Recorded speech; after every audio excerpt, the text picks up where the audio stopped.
सबको माफ करते हुए और सबसे माफी मांगते हुए उठ जाओ, ठीक है।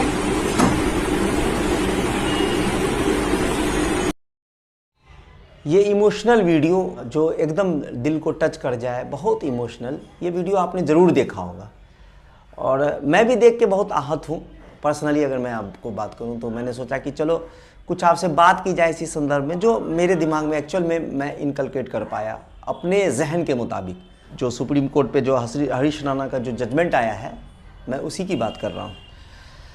तो वीडियो देख के तो बहुत ही इमोशनल मैं हो गया और मैं सोच भी रहा था कि तो फिर मैंने डिटेल निकाल के देखा कि क्या चीज़ें हुई। 2013 का ये मामला है।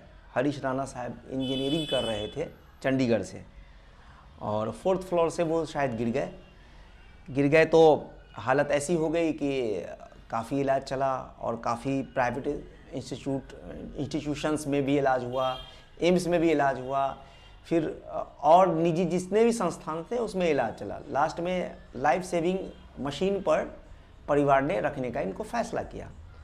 हालांकि ये बात क्लियर थी कि जिस दिन से उन्हें वेंटिलेटर मशीन पर रखा गया था वो बिल्कुल पेसिव मोड में थे। मेडिकल टर्म में उसे कहते हैं परमानेंट वेजिटेटिव स्टेट।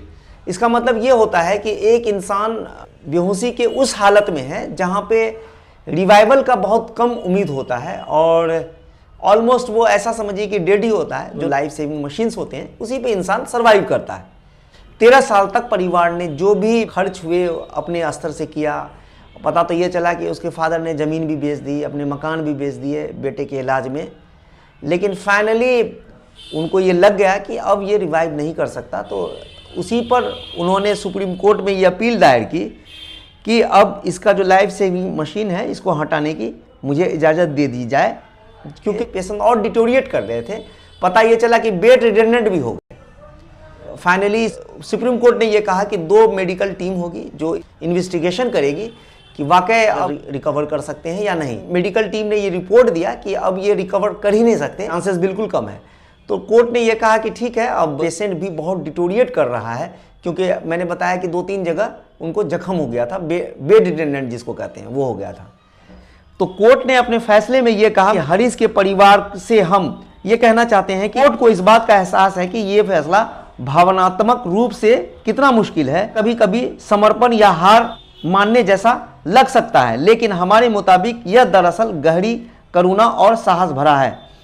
और कोर्ट ने परिवार को इंडिकेट करते हुए कहा कि आप अपने बेटे को छोड़ नहीं रहे, आप उनकी गरिमा के साथ विदा होने की इजाज़त दे रहे हैं।